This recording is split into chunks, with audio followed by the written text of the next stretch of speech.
Hey, everybody. Welcome back to another episode of Rambling Through Everyday Life with Fran and Angela. I don't know when this episode releases, Angela. Are we in the month of May? Yes. And the overthinker in me was trying to figure out how to talk about things I want to talk about. Yeah. Even though we're not, like when y'all hear this on Tuesday, obviously we're not recording on Tuesday. Oh, that's May 2nd. So we are into May. Now I'm thinking about Justin Timberlake. It's going to be May. That meme is all over. Yes, it is May. It is May. April felt like 5,000 years. Yeah. But school's over. But it's done. Yeah. And now it's May. Or college school is over. Yes. You poor high school students. I'm sorry. You have 17 more weeks left. In middle school, we realized that Kaylee Snyder gets done. She's done with college. She goes to Montreal for 3 weeks of a Maymester, comes back, and Cole is still in school. No, ma'am. No. That was a sad day for him. But. Okay. So when this airs, it's Tuesday, May 2nd, but clearly we are recording before then. But Angela, what's also weird, and we can't talk about it because we don't have anything to talk about, but tell us what you're doing this weekend, but we still can't talk about it because you haven't done it yet. Well, and I'm gonna add another chaotic wrinkle to what you just said and say we need to go all the way back to last Tuesday's release because some of that information needs to be updated and is already stale. How things change, y'all. How things change in a week. Okay, so what happened? What has gone haywire? Mm-hmm. Let's just talk about it. Well, to answer your question, Kaylee and I will be attending the Taylor Swift concert. However, I cannot tell y'all how jealous I am. I wish you could go. I cannot tell you that I'm not going to get to have this experience. Okay, carry on. I would give a kidney to have you there with me, and I don't like medical operation procedure things, so that shows you how much I love you. I wish you could be there. But okay, so last week on the podcast, we talked about a lot of things that were coming up in my life, and if you know me well, you won't be surprised. We use the phrase pulling an Angela. I'm pretty sure we've used it on this podcast. We use it a lot in real life. That's kind of what happened, Fran. Are you going to Taylor Swift this weekend? Yes. Are you going on the day that you thought you were going? No. Man alive, could you even imagine if you showed up on the wrong day for this particular, the concert of the entire universe ever, the whole world, all of time? Could you imagine if you showed up on the wrong day? Well, no. I'm so glad that will not be my experience. Okay, so Kaylee's, she will be in Montreal in May. So the Nashville concert was never an option because she'll be gone. So we looked at Atlanta because the timing worked out, and two of her best friends from college live in Atlanta. They have tickets for Friday. So last week on the podcast, when I talked about the chaos of my weekend of we're going to the concert Friday night and getting up at 4 a.m. to drive all the way home for the tournament that I'm in charge of Saturday. And then Fran literally said, we will pray. I don't remember what exactly you said, but you mentioned prayer, and won't God do it? Won't God do it? I don't know what happened. Here's what I think happened. Kaylee's two friends have Friday night tickets, and somehow in all the chaos and confusion and just thank goodness we actually get to go see her in any concert anywhere, that became in our minds that we were also going Friday. And then she was a little bit sad. Nobody will feel sorry for her over this. She was a little sad because the opening act Friday is who she really wanted to see, and that's not who's the opening act on Sunday. But anybody who just wants to go see Taylor Swift will say, suck it up, who cares? We have no sympathy for you. Right. And rightfully so. But the good news is, so I don't have to get up at 4 a.m. First of all, I would have been in Atlanta, like today we're recording on Friday. I would have been in my car going to Atlanta right now, go to a concert tonight, get up at 4 a.m., drive home, and I'm in charge of a tournament in the morning, a sporting clay tournament for FCA, and thinking right now that I actually thought I could pull that off at middle-aged life. No, ma'am. I don't know what, I guess I'm just really optimistic. Mm-hmm. Everything sounds great far away. Mm-hmm. Like when it's a month out, you're like, oh my God, we can so do it. It'll be so fine. We're great. We'll just, get some, drink some caffeine and all is fine and No, it's not. It's not. It's not. So thank you, Lord, for working this out. And I told my FCA board, I said, because they all know me well enough to hold me accountable, I'm not good at delegating. I have control issues, as you all have heard about before. And I said it when I found out, I said, I kind of feel like God was just letting me go down this rabbit trail to force me to delegate and see if I really would. And I had to. Yeah. I had to delegate a lot of things. And now that I'm actually here, we're all getting a really good laugh out of that. But anyway, we're going to the concert Sunday night. Stay tuned. I will update everybody. Listen, you're posting in our stories. Yes. And so by the time people listen to this, they will have seen it. They will have seen it, or they'll continue to see it, because I will say, keep showing all the things. I want to see all the things. I don't know. It's so fun. So you're going to be well rested for the shooting clay tournament thing. Yeah, that's tomorrow. And then you wake up on Sunday and go to Atlanta. And the show is that night. And then Monday we come home. Tuesday morning early, Kaylee flies out to Montreal. So she's been home for less than a week of a whirlwind, and then she's off again. Listen. Off to the races. Oh, to be in college. Oh, I love it so much. This is so fun. Youthful energy. Taylor Swift, baby. I've created a whole new Taylor Swift playlist. Maybe I should share that in one of our stories. It's so fun. I love it. I will listen to songs of her. Don't ask me right now because I'm not prepared, because I'm horrible at titles, but just on repeat because they're so good. You know what I listened to 4 times in a row yesterday? What? Maybe I did too. Bejeweled. I feel like that should be like the walk-up music when we walk in a room. We should just have a song. We should just have a song that just instantly makes us feel like we've got a little razzle-dazzle. Listen, I'm not going to disagree with you on that at all. We should have a walk-up song. Well, at one day at baseball, we said, you and I may have talked about it, I can't remember, but we were talking about, if you could have a walk-up song, what would it be? And I was like, first of all, let's think about when that would be appropriate. When you walk into court. Yes. Dusty King is an attorney friend of mine, and he used to say, if you had a walk-up song in the courtroom, what would it be? And I was like, that is a great question. We should totally start that. I don't think the judges would care Maybe for it. That will be, okay, we're going to put that in stories as like a poll, and we'll just give you 3 options to choose from, and you decide which of those 3 songs would be your walk-up song. That'd be fun. That would be fun. Okay, I wish I could find this video, but I saw probably on Facebook, April 1st for April Fools. We may have talked about this, but the moms of this Little League team changed the boys' walk-up songs. Oh, we did talk about it. Did we talk about it? Or maybe I did with somebody. And one of them was like, all the pretty girls walk like this. And this little 8-year-old boy is turning around backwards like, what have you done to me? Which I think it's fun. Do little kids have walk-up songs I don't know. Age? We didn't back in the day, but that didn't start till like middle school or high school. But they're so bougie. They are bougie boys. Well, I also have an update that's sad. So I hate sad updates. I know what this is about. But I feel like people need to know. Do I know what this is about? Does it start with the letter S? Yes, the swans. Y'all, I'm telling you. And you said on the podcast last week, we need to pray that everything goes well. Every year. I don't know how often. I feel like it's just once a year. I don't know what I'm talking about. Well, last year we had tragedy with the eggs, but then they had a second mating season, and the babies that we have were born late in the summer. So you can have multiple mating seasons in a year? Yes. Okay. Now listen, I can't go too deep into this because I really do not know what I'm talking about. Nobody wants to hear this anyway. But I do know. Okay, so we had 4 eggs on the nest, and the mama was so sweet and sitting there so diligently when we had these horrible storms. Are you talking about now or last year when the daddy was so awful? Now. Okay. Like this year. Okay, this year. We had really bad, like tornado level thunderstorms, and she's on that nest. Like, my husband was like, well, where do you think she goes? In a storm shelter? Well, I don't know where she goes. Let me scoop up my eggs and go somewhere else. Go hide.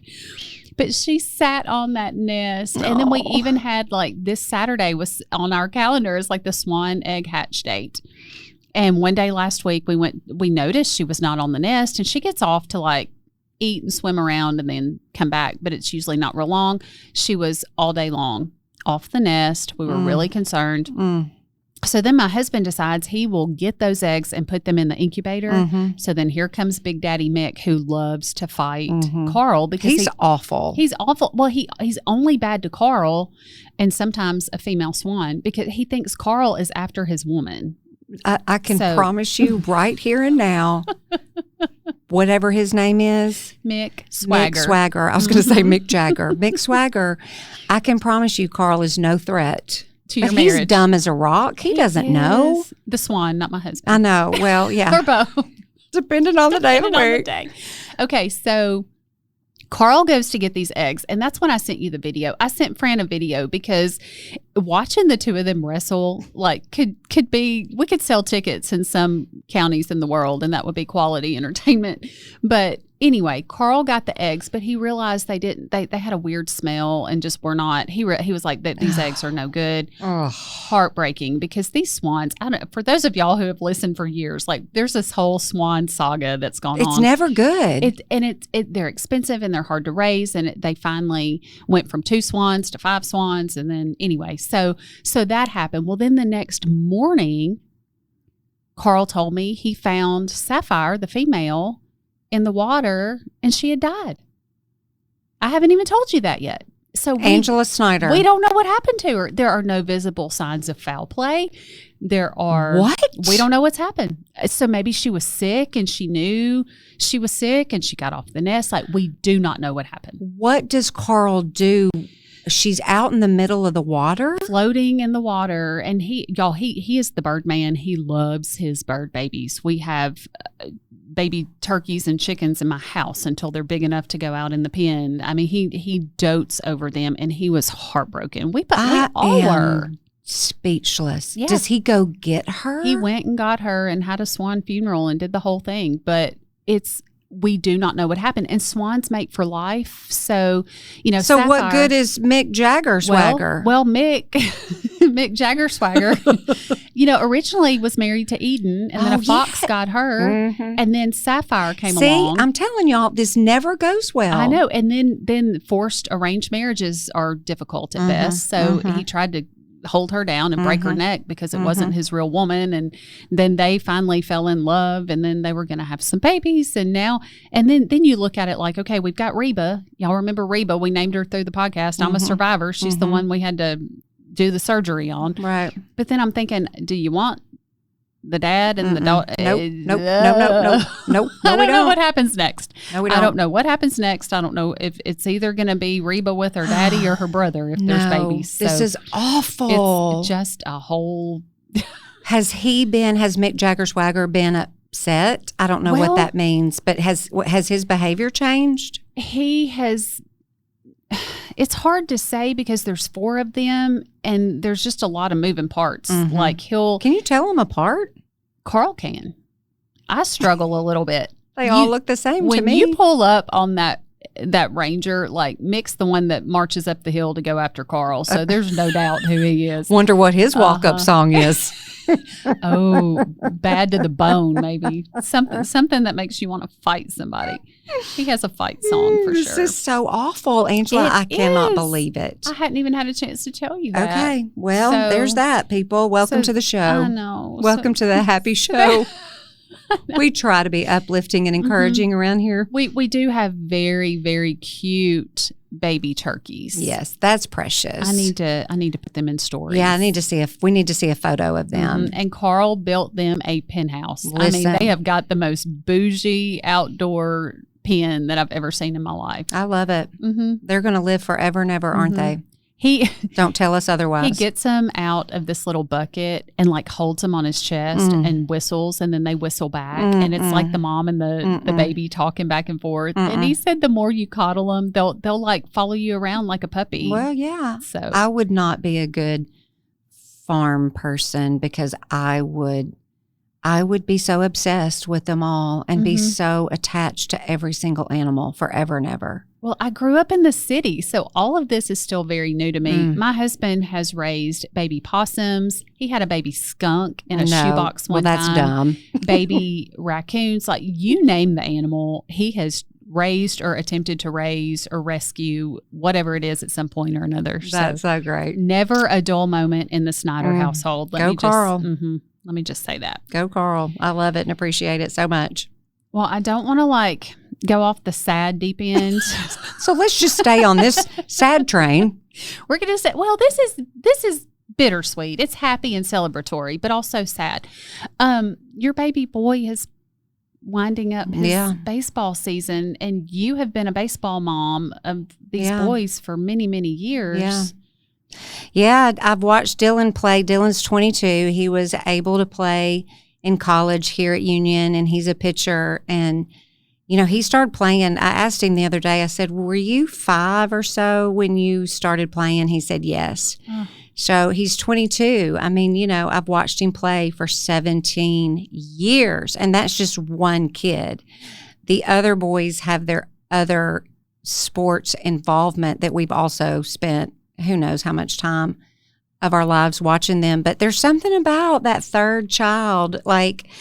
I think you said it, Angela, just the end of the Thomas sports era of all of these kids. I hadn't ever thought about it. We've done this for so long with all these kids, and it's finished. And, I've said 1,000 times, seasons come and go. You never know how long a season's going to last. And they're going to come to an end. And of course we knew this was coming to an end, but oh my goodness gracious, there's something to be said about sports and you and I have talked about this, and any parent that has ever spent any length of time with their child through sports, you understand that it's so much more than a game. The Lord is so fun and kind to give us a game, this avenue to develop and strengthen skills from an athletic standpoint. But I think what the greatest gift of it all is this concept of team and coaching and leadership and accountability and all that comes with that, the good and the bad. That is just the greatest gift of all. And you get to learn all those things through this crazy little game called baseball. And so anyway, it is OVER, and there's that. Wow. How do you feel? I don't want to. Oh, it's sad. Mm-hmm. It's for sure sad. So we're going to stop talking about it. Well, okay. Because it could put a lump in my throat really quick. 2 things. I want us to experience a baby Dylan picture and stories. I have his one. Little baseball hat. Because I'm pretty sure that there's a picture of him where I'm just I think you were in a pull-up. And because I can tell he's holding one of those small Gatorades, not a full-size Gatorade, but he's holding a small Gatorade sitting in a dugout. And his hand, you can always gauge how the size of something by, when their little baby hand is holding it. His little baby hand, it looks like it's just going all the way around. It's just this fat, chubby hand holding this little Gatorade, and you're I'm pretty sure you're probably not 100% potty trained, but by golly, we had you out there in a uniform and playing and just living your best life. And it's just so precious. It's so precious. And even, it's bittersweet for him too, because it's all he's ever known. Mm-hmm. I mean, his whole community throughout life has been made up through a baseball team. He did not play football like his brother did. So it's always been baseball, always. And so there will be this, this a little bit of identity struggle and who am I and who are my people? Anybody that graduates from college always has a very hard time transitioning into post-college because they just don't know who they are, and they're trying to find their people, and everything feels upside down and weird. And but it's like a double, it's just all a loss. It's just all Well, how do we, if you know somebody in that situation, or with him, how do we come alongside and support those people? And it's also just people who graduate college, but I'm sure especially in the athletic world, when that is your whole identity and you're at workouts together and you're at games and practices, and then Like, what happens next? How do we help those people survive that? Or is there anything you can do? I don't know. I tell seniors all the time that, and I tell anybody that will listen, and it's not a ton of people, because a lot of people don't realize how hard that transition is after something ends. Even high school, but especially college, that, you're just so thankful that it happened. You're so thankful for it. And it's okay to be sad. It's okay to struggle over the summer and in the fall as you try to figure out who you are and who are your people and what does life look like now. It's okay. It's okay to be sad. It just, everything. Yes, it's exciting, a new season, but it's okay to, feel anxious for the unknown and to grieve what is lost. Like, it's okay. It doesn't always have to be, yay, that was so awesome. I mean, there's moments of that, but Dylan's going to also have moments of, oh my God, this is just horrible. I'm going to try to tell this story. This is so cheesy, y'all. This is so cheesy. We are here for the cheese. Bring it on, Fran. On senior day, I could literally, okay, no, we're not going to cry. He got this jar. Uh-oh. That he's supposed to go to the mound and get dirt from the mound that he's pitched on. Oh, wow. For all these years, and it's got his number on it, and stuff like that. I'm like, you're going to have, I told him, I said, I've got the dirt jar still in my purse, but next week you're going to have to go out there. And I want him, he will. Oh, he hasn't done it yet. He hasn't done it yet. He hasn't done it just because of a variety of things. And so he's going to go out there by himself. Oh, goodness. Doesn't that just sound horribly painful? Yeah. And just scoop up some dirt from that mound and put it in that dang jar. Now, see, that makes me want to sneak over there and play some crazy walk-up song to make him laugh and not be sad. For real. Anyway, that's part of seasons, whether you're transitioning into a new job or whatever. I mean, there's excitement and there's sadness, but there's also just fear of the unknown and all of that. But it's a wonderful thing. It's a wonderful thing. Okay, let's change the subject. Well, and as we transition, I just want to say there's so much power in what you said about knowing, hey, it's just going to be hard and we're just stuck in this middle, and the transition, we can't blow past that. Right. Be sensitive. Just even if you don't say anything, just be aware of people when they're going through a transition, that, you know what, there could be some sadness along with that excitement, but there's also some uncertainty and anxiety, and, just say, hey, how are you feeling? How are you? I know this is a lot. That's never a bad question to ask. No. Okay, speaking of questions to ask. Lord have mercy. We like to ask good questions. Yeah, we do. I'm going to transition this and get Fran into something distracting. Good night alive, y'all. It's still because it's all so fresh. If we were talking about this in a month, I wouldn't cry. But it wouldn't hit the same. Yeah. Thank you for being real, Fran. Keeping it real. Okay, so you won't be surprised by this because I've told you this before. Here's another confession. Catholic Angela. I always confess my priest Fran, and it's not something I did it's not something like that I've sinned. I did do it poorly. I just stink at interviews in the workplace setting. Okay. Do I know this story? I don't think I do. I don't know, but I will tell y'all. I'm already laughing. This is so great. I will tell y'all. And yeah, I mean, Charles Bird and I laugh about it. In the past, we're like, I don't know which one of us needs to be doing job interviews. We just get lucky and wind up with great people because sometimes we're just like, we're not good at this. Yeah. It's hard to know. It is. And I think the flaw with Charles and I is we're so personable by nature that we can just. You were about to say we're so perfect. We're so no, that will never come out of my mouth. We're so personable, imperfectly personable. We can get in a job interview and it turns into just like a rambling podcast episode. Like, I could also picture y'all, the meme where don't put us together when we try to need to be serious because we're crying, laughing, and it's so inappropriate. And we're trying to be professional and act like grown-ups, but we're not successful right now. Charles and I can be in the middle of a serious setting, and then we need to tell each other real quick about our last Disney vacation. Like, you just don't know what's going to come out. And like I said, I love where we work. I love who we work with. We have just, like, the Lord has grace for all these things. But I'm always, you and I talk about wanting to learn and grow and be better leaders and all the things. Well, anytime I see an article that's like, here's a great question to ask in a job interview. Oh man, I'm all about those. I can't tell you how many of those I've saved and probably never used, but there's some good stuff out there on the web. Because I think I want to be better at this. I'm inquisitive. I'm good at asking questions. I'm just not like that's anyway. Mm-hmm. So I saw this article, and this man, his name was Chris Williams, and he was a VP of HR at Microsoft. Okay. So this man knows what he's doing. Yep. He's also a podcaster and a TikTok creator. Oh, wow. So let's give it up for Chris Williams and his middle age for getting on the TikTok. Yeah.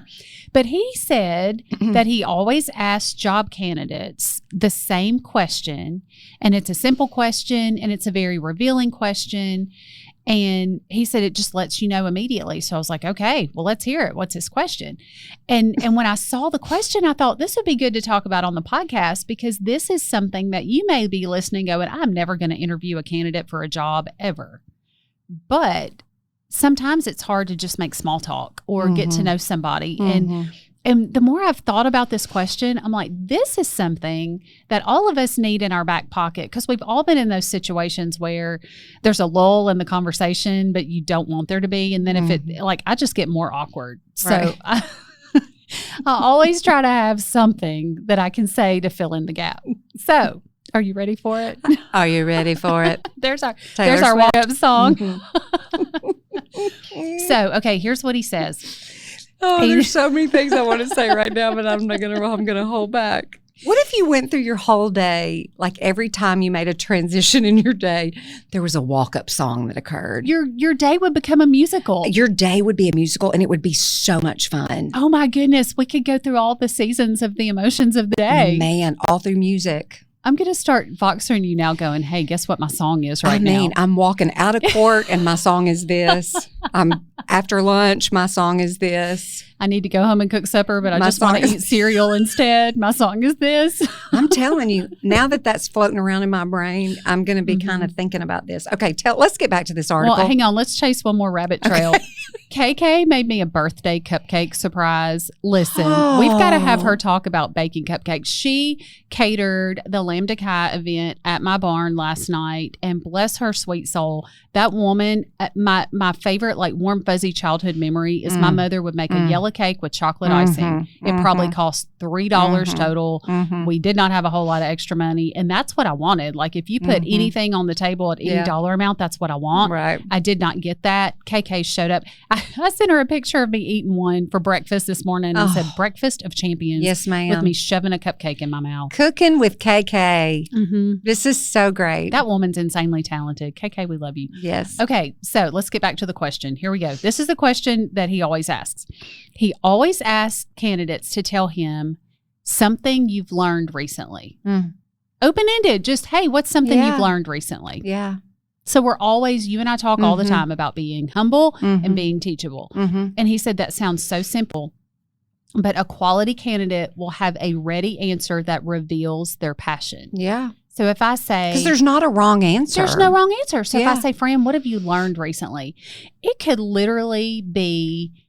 it could be anything. It could be something that I've learned at home. It could be something I've learned at work. It could be something I've learned... any context, anywhere. And he said when people get stuck, give them a little bit of grace at the beginning. You can ask them some, prompting type category questions. But he said if they just really get stuck and cannot name anything after a few minutes, if they flounder, that's a red flag. But he said this really can set the tone and lead to a great conversation. He said maybe they've learned how to format something in Excel. Yeah. If you can format Excel, please help me. I feel so dumb with Excel. Yeah. Or maybe I've taught a child how to ride a bicycle. learned how to cook, picked up a new sport. All I hear about lately is pickleball. We're going to have to, Lee Gray, if you're listening, we have to learn pickleball someday. And he said the passion for details combines with adrenaline about, just the excitement of whatever you're doing and their fascination with whatever it is. So that's good. And then he said this, he said, the thing that they are learning is not crucial. What you want to see is what they learned and how they learned it. Right. That's good. Yeah. He said if they're really a passionate learner in life that carries over into the workplace, they will have studied their subject to understand every single thing they could. Search and watch videos. You can learn how to do anything on YouTube or TikTok. Yeah. Listen. Anything. I love that. That's so good. That's such a great question. Anyway. And then he said, I pay really close attention to how they explain it because a good communicator knows how to frame their passion for it. Right. They'll make it easy to share what they've learned and they will be enthusiastic. That's good. That's good stuff. I love it. That was so good. So anyway. Yeah. Bravo. Isn't that fun? That is fun. Can you think of any other questions we need to know to ask? This is a Ted Cluck question. Oh, we love a Ted Cluck And we question. may have talked about this before, and if we have, you've probably forgotten it, and it's worth repeating. I've seen him do this with college students, and I have been in the process of interviewing students to work in our office next year as student ambassadors or student enrollment counselors, and I end on this question, which I will explain why this is important, because it is along the lines of, I think, communication is a skill that needs to be developed, and it really needs to start being developed in these college years because nowadays it's too easy to do more communication with your phone and through text messaging. And so just the art of going back and forth with people that you may not know and with the subject matter that you may not be super familiar with is just as important. And so Cluck does this so well, and I've watched him do this through Leadership Union Student Edition. And so he'll go around the room and he is asking 3 questions. They only answer one, okay?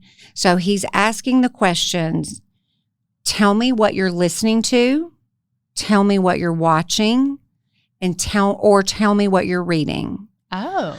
And so, I don't know, Angela, answer the question. Tell me, what are you listening? We're going to play this out in real life. So tell me, what are you listening to? What are you watching? And listening to could be musically or it could be a podcast. What are you listening to? What are you watching? What are you reading? Okay, listening to. Only answering one. Oh. I only answer one. Pick one. Well, let me say, okay, let me not do that then, because everybody knows. Well, you're not following the rules correctly. Raise your hand if you're surprised. I am watching, and I haven't watched this in a long time, American Idol. Okay. So that's your, that's my answer. So you would answer that. And so let me preface this exercise by saying what ultimately you're wanting to happen in this exchange, it could be to gain some knowledge and some information about that person, but the heart behind this exercise is for people to see the importance of, I hear what you're saying, I value you as a human being, and whatever it is that interests you, I see you.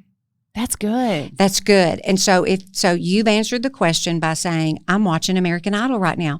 And we could put a period there and just go, oh, that's awesome, and just put a period there.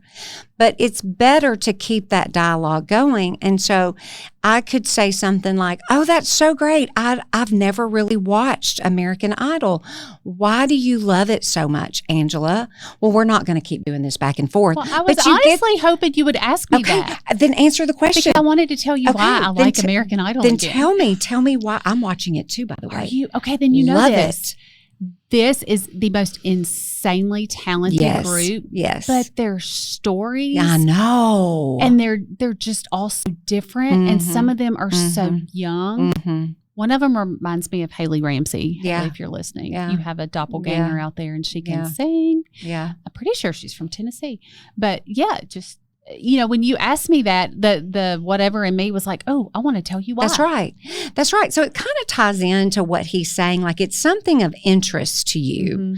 And so, yes, the kind of like icing on the cake would be maybe I get to learn something about whatever it is that you're interested in and excites you. But really, ultimately, we want the heart behind it to be, you know what, if that's important to you, it's important to me because I care about you. I see you. I hear you. I value you as a human being. Even if, let's say you said something that I think is horrible and I completely disagree with, I'm not going to respond that way. I'm going to learn. I'm going to ask you a follow-up question. Like, tell me what it is that you love about that book, that show, that podcast, whatever it is that you share. You know, I want to just better know you, but I'm ultimately wanting to see you, hear you, and value you as a person. And so in the context of the work that I do here at Union, that's important that we do that with one another, that we understand we're not just small talking for the sake of small talking. We want people to be seen. Oh, that's good. And I'm thinking about my teenage son. And when he loves music, that's how we connect. And if I would just take the time to say, you know, on the one hand, I say things like, you know, it's hard to make him talk and have conversation. Mm-hmm. Boys just don't talk as much as we often wish they would. But if I said, tell me more, or why do you like this, or what do you like about this song, he would talk for hours. Oh, for sure. And you don't even have to understand what it is he's saying. No. But he feels heard. Mm-hmm. And I think that is just it's a soul connection that people just yearn for, because especially in today's world where it's hard, it's getting harder and harder to open up your heart because you're afraid that somebody may not understand or agree with you, and you're going to be attacked maybe, or feel like you've got to be on the defense. And we just have to go back to just basic humanity in that people want to be seen and heard. And you know what? If you don't have a stinking clue what Cole Snyder says to the answer to your question, that's fine, because you can put a period there and say, that's awesome. I'm so glad that you love that right now. Mm-hmm.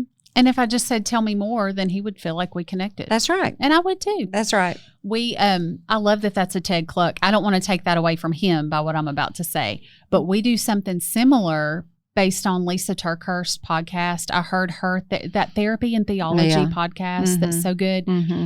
Her therapist talked one week about HUB, H-U-B. I think we've probably talked about it on the podcast here.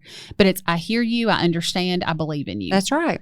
Same concept. Yes, same exact thing. And that's just simple. And with the volleyball team this year, we would get into our Wednesday night Bible study, and I realized they needed to connect. And I just heard that. So we put them in very intentional groups of 3. We tried to make it, freshman, sophomore, junior, split it up, people you're not normally with. And we would say, get in these groups for 20 minutes and hub each other. Oh. Say whatever's going on. And then the other 2 people look you in the face and say, I hear you, I understand, I believe in you. Listen, that was a game changer. Let me tell you something, Angela. And those are the kinds of things that you cannot do a one and done. Right. It has to be a part of your culture. It has to be a part of who you are and what you do as a human being, as a team, as a body, as a group, as a whatever your context is, because otherwise it can feel awkward. But if you do that over and over and over again, then man alive, what trust and respect and love is established in those conversations. And I have to brag on these girls. I do that all the time, but y'all indulge me anyway. It was clunky and awkward at first. It always is. But by the end of the semester, I mean, they're just like, hey, can we get in our hub groups? And we always try to do that.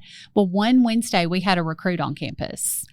And after she sat there and experienced what we do now, I mean, now it's just natural. Yeah. They have done this for months, and they are close, and they know not all, but they know a lot of deep, hard, junky stuff that they're all going through.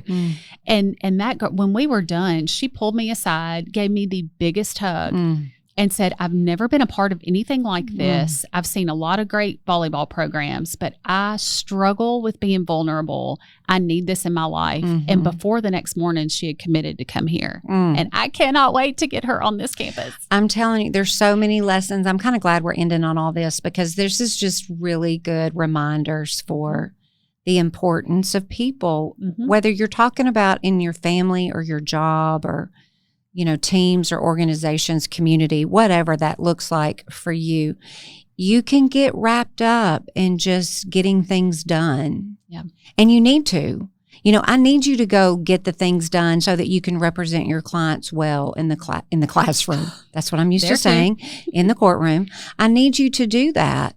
But I also need you to get a little bit deeper with them and let them experience and see you as attorney-client, but also the people that you're working with day in and day out, that there's more to Angela than just, oh my God, we've got 1,000 things to get done today. Like, she truly cares about her people. And I don't know, it's real important to me. And I think if we're not careful, it won't happen. It's not just going to naturally happen. We have to make it happen. That's so important because that's true. If you have to fight for it, if you're not actively pursuing it, it just will not happen. Yeah. But we've seen the beauty of it. Yeah, it's so sweet. I don't have patience for anything else. I'm at a point where I'm like, if you want to be in my life, I welcome you in, but you better be real. Right. If you want to be fake and on the surface, I just don't. Right. I mean, we can just smile and wave at each other, but you're going to come on in, you got to be ready to put your feet up on the furniture. That's right. Yep. Okay, this was good. So we went sad, but then we also went happy and encouraging. It's real life. It's real life with Fran and Angela. That's the name of the new show, but it's not. Okay, well, we're winding down podcast season, y'all. Yeah. Because y'all know we take a break in the summer. We've got some fun things that are a little different coming up for the summer. Not a ton of stuff, but just a way to stay connected. But this is always fun. Y'all, we're almost to the end of the school year. Hang in there, right? Keep going. Stay tuned for concert updates, and we've got some fun stuff to talk about next week. We sure do. All right, everybody. We love you guys so much. Thanks for listening to another episode of Rambling Through Everyday Life with Fran and Angela. Y'all have a great day. Bye-bye.